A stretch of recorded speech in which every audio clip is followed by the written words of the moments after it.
Welcome back to Bunny Trails, everyone. I'm Dan Pugh. This week, we bring you a retro episode from 3 years ago, almost to the date. We thought it was time to revisit this one, Beware the Ides of March. In listening back, I can see why we decided to tighten up the format. While I love the back and forth with Shauna here, I feel like we go off on too many bunny trails. Though, in fairness, we know we do that. That's part of why we named the show Bunny Trails.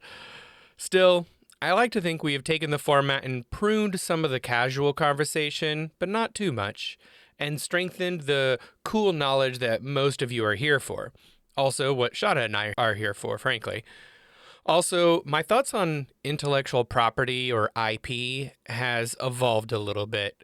I give Shakespeare a hard time here in this episode, and probably many of these episodes, but maybe he deserves it, maybe he doesn't. It just likely isn't fair to judge him based on my set of standards, something he would have never heard of. Still, I don't love how much stealing other people's ideas he appears to do, but as I'm beginning to understand, that was a lot more common in that time frame. And it's not like he had the internet to go check it like I use. Again, special thanks to Mary Halsig Lopez, Pat Rowe, and all of our patrons. We quite simply would not still be making this show without you. And for the rest of you, it is free to join the community. That's patreon.com/bunnytrailspod. And here you are, episode 102, originally airing March 3rd, 2021, Beware the Ides of March.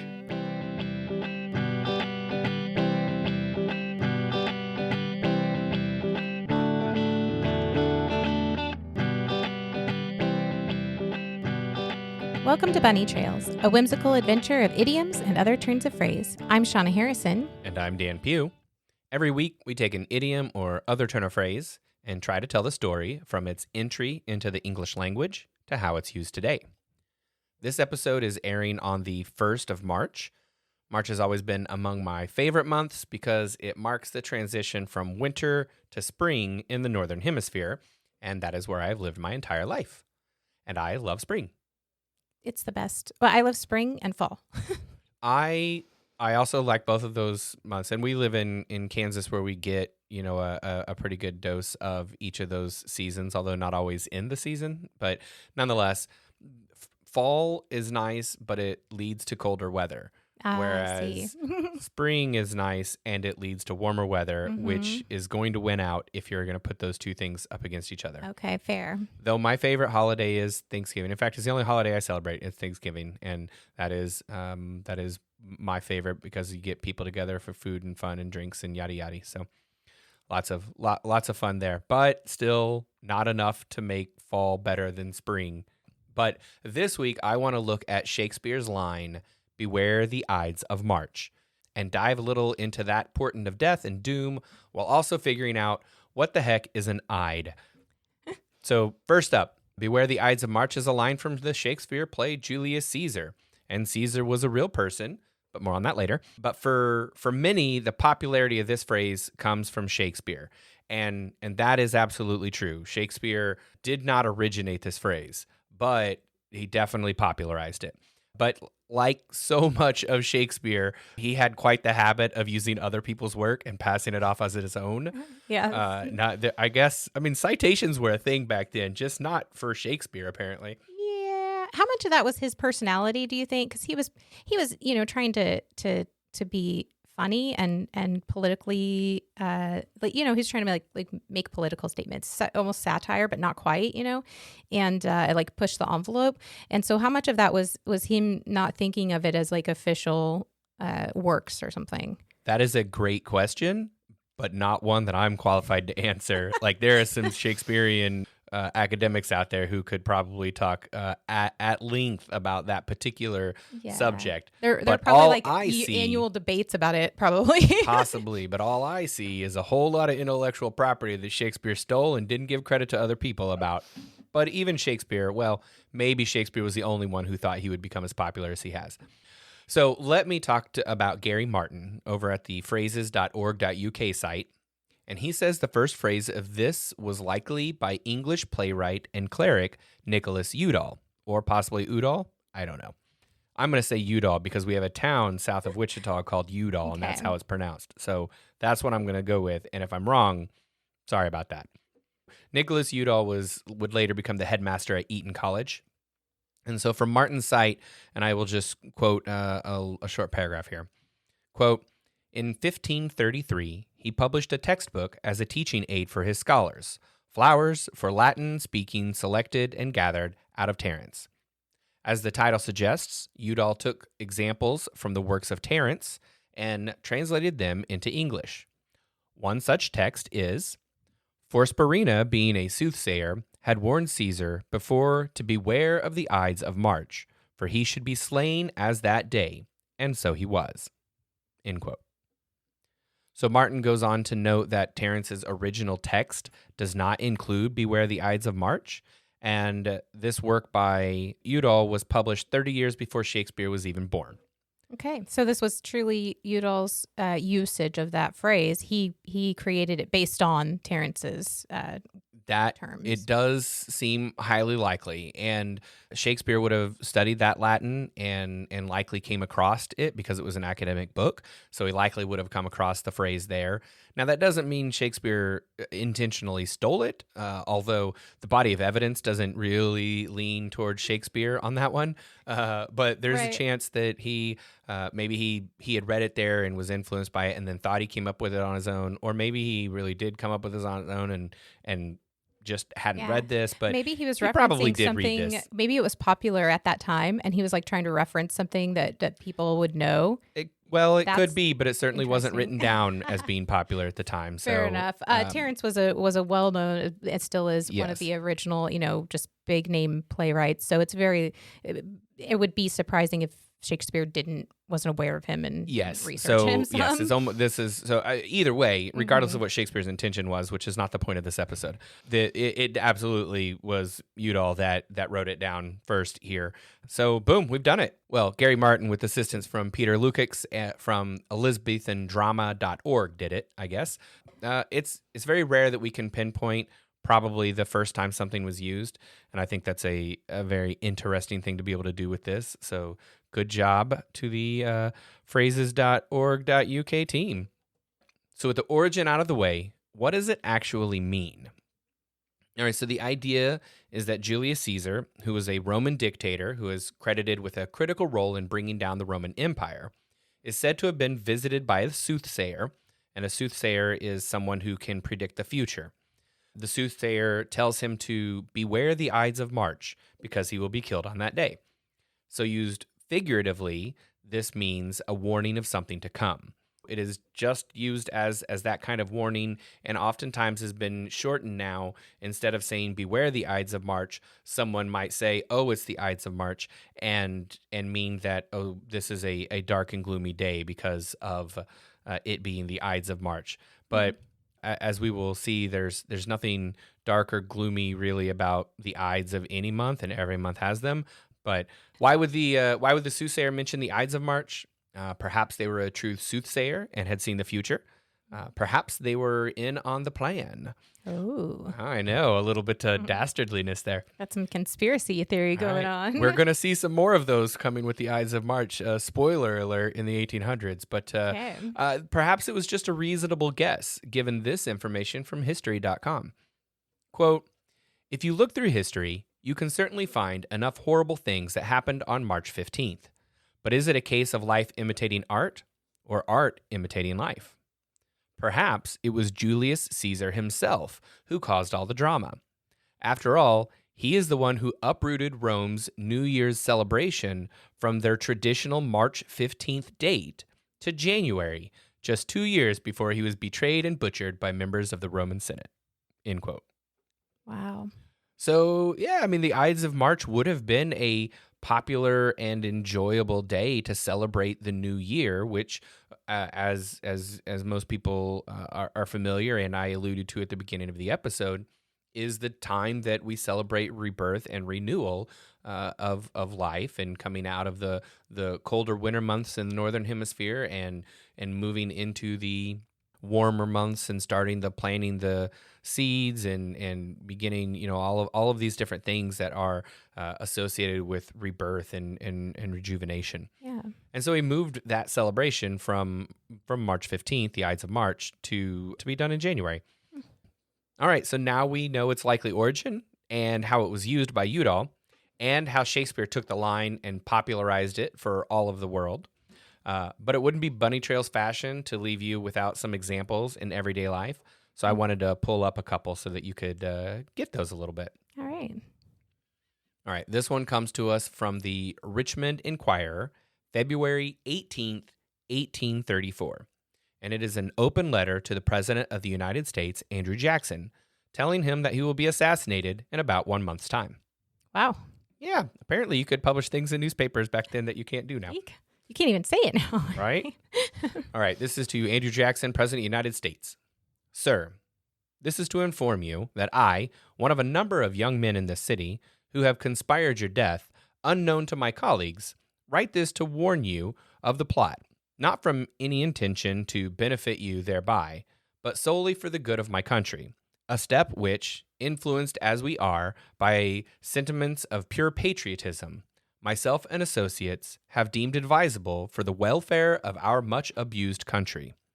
I recommend you to revoke as soon as practicable all the opinions, declarations, and proclamations which have emanated from you relative to the rechartering of and removing the government deposits from the United States Bank. The alternative will most assuredly be your certain death. 3 of our number elected by chance will proceed in the course of the present month to the capital, there to put in execution the design entrusted to their hands. Even should one attempt to fail, do not think to escape, for we are firmly resolved to free our country from the hands of a despot. To conclude, beware the Ides of March. Wow. Yeah, so that's a bit wild. The very next thing in there, which I won't read, but makes the same claims, just doesn't use our phrase.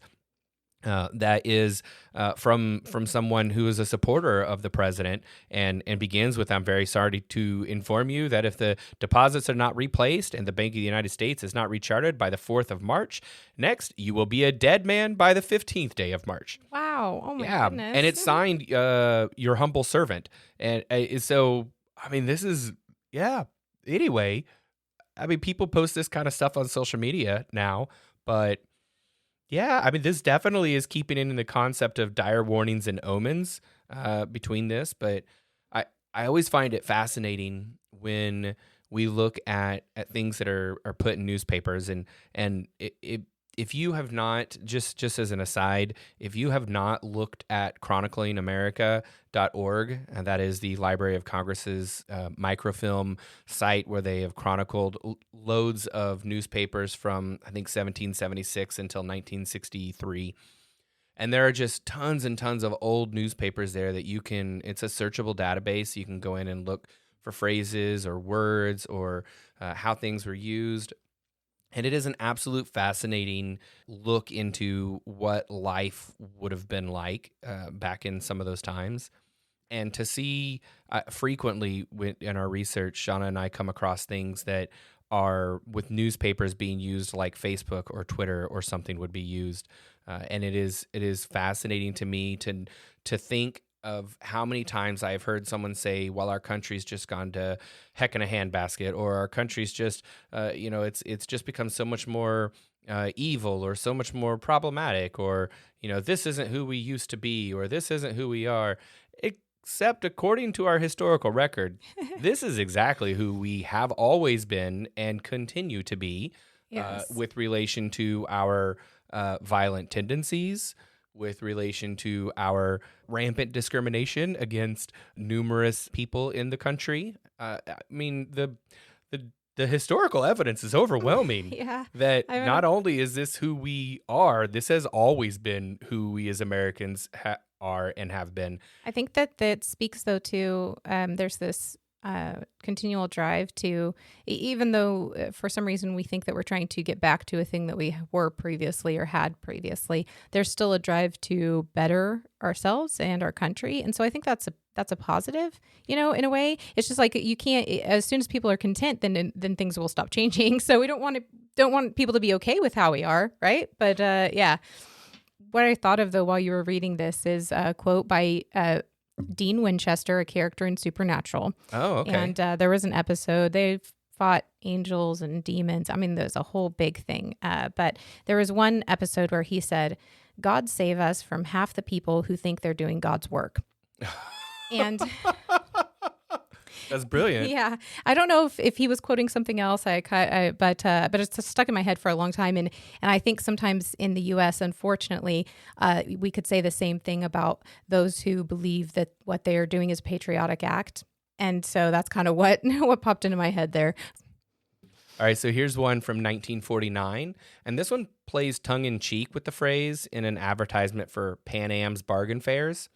Tongue-in-cheek is another phrase. I really like that. We should do that one at some point. But it basically means that it is not taking itself seriously. Okay, so this is in the February 18th, 1949 edition of the Nome Nugget out of Nome, Alaska. And this is an advertisement. It just says, "Beware the Ides of March. That's income tax day. And it's also the last day of Pan Am's bargain fairs. Phone Maine 12. That's fantastic. This is a terrible day. However, you can get a deal on your flight. Yeah, and it ends with the three words are phone, Maine, and 12. And in this case, the 12 was the number. Phone meant to call, but we usually didn't use the word call in the early 1900s because call actually meant to show up, whereas phoning or telephoning originally is very interesting. In the early 1900s, we see phone, they dropped the TELE and just put an apostrophe in there. So it's very fun. So they'll say things like phone, write, or call. And it's like, if we said call now, that would be phoning. What? Like, what are you trying to tell me to do? Right. So anyway, that's what that means. They're just like, call us on the phone is basically what they were saying. Here's the number. They just didn't have that many phones. I think that they think it was weird, like to say text. Like, okay, what do you mean? Oh yeah, what do you text? Like write it down? I don't send understand. A text? You mean like a what do you call those old postcards? What was it before postcards? Telegram. Telegram? That's what I was thinking of. Oh my goodness. Okay, so you said before postcards, which made me think you write something down. That is not what is happening over a telegram. Like a card pictured in my head, because like when they archive them, that's how they do that, is on basically like a giant postcard, or that's some that I've seen that were archived. Anyway, I see. Yeah. Okay, so all this still leaves the same question. What are Ides, and what then is the Ides of March? Yeah, I'm waiting for that one. I need to know. Well, we will get to that right after the break. This episode is sponsored by our amazing patrons. Bunny Trails is and always will be free, but we are only able to make this content because of the awesome support of our patrons like Pat Rowe and Mary Lopez. Because of Pat, Mary, and many others, you don't have to pay a dime to enjoy Bunny Trails week after week. But even though Dan and I volunteer our time, there are still real costs to making this show, including hosting fees, equipment maintenance, domain costs, and more. And we turn to you, our listening community, to help cover those costs. To do that, we use Patreon, a service that allows you to support the creators and artists you love. Our patrons get exclusive behind-the-scenes content, early access to episodes, and access to our videos so you can actually watch along as Dan and I make the show. If you are in a financially stable place and would like to support this educational art form, we encourage you to check out the options. We are Bunny Trails Pod on Patreon, or find links to everything we do at bunnytrailspod.com. Okay, so finally, we've come to it. The part that everyone wants to know, unless you already knew it. Yeah, what are the Ides? What are the Ides? What the heck are Ides? Okay, so I am going to turn to dictionary.com for a little conversation on ancient Roman calendars. Ooh. Quote, unlike today, the ancient Romans didn't number their calendar days in order from the first of the month to the last. Instead, they counted backwards in relation to 3 days, the Calends, the Nones, and the Ides. Side note, I probably mispronounced some of those. Sorry about that. All right, back to the quote. The Calends was the first of the month. Calends is the source of the word calendar and is when the debts were due. Okay. The Nones were the 9th day before the Ides. This day was equivalent to the 7th day of March, May, July, and October, and equivalent to the 5th day of the other months. Originally, the nones corresponded to the first quarter of the moon. The Ides were the 15th day of March, May, July, and October, and the 13th day of the other months. The Ides originally corresponded to the full moon, which is storied for its own omens. Very much so. So the Roman day of the month was reckoned by counting the days, including the starting and ending days, before the Calends, the Nonens, and the Ides. March 2nd was the Latin equivalent of 4 days before the Nonens of March. March 13th was the equivalent of 3 days before the Ides of March. March 27th was the equivalent of 6 days before the Calends of April. End quote. Huh. So, yeah, it's really... That's complicated. Well, it was not... it doesn't seem like it's that complicated. You just count backwards from 3 down. different times. Yeah. And they would correspond to the moon, I guess, at that point. That's really cool. Yeah. If I've read some 15th century English literature, like poetry, and some of the ways that they describe time is always so fascinating. It's very beautiful to me, relating things to the moon or where the sun is in the sky at that time of day, and the hour be none type of thing. It's just this beautiful, lyrical language that was used. And now we're just it's the first. It's the day all the debts are due. Although my mortgage is due on the 1st. So there is that. You got to plan for that. You got bills on the 1st. You got to plan ahead. Well, yeah. I suppose that's fair. It's probably true anytime your bills are due. I guess. It's whatever. Yeah, no, that's fair. Yeah, you definitely got to plan ahead for all of it. That's why I budget. All right. So I also found a song that was called Beware the Ides of March. The band Colosseum made a song off the 1969 album, Those Who Are About to Die Salute You. It's an instrumental, the Beware the Ides of March. It sounds eerily similar to the 1964 song A Wider Shade of Pale, but I suppose that's none of my business, and I do not want to get in the middle of whatever has gone on with that. The algorithm didn't catch it, so it's fine. I don't think they had algorithms in 1969. 1964 is when Wider Shade of Pale was released, so I don't know. I'm not getting in the middle of it. We've talked about Wider Shade of Pale on the show before. But yeah, so that's interesting when we Trip the Light Fandango. Because Wider Shade of Pale starts with Skip the Light Fandango. Yes. Anyway, I didn't find any movies with Beware the Ides of March, but I found numerous ones with Ides of March, including a 2011 film starring George Clooney and Ryan Gosling, which itself was based on a 2008 play by Farragut North. It's a political drama that conjures serious themes of Caesar, Brutus, and the fall of the Roman Empire.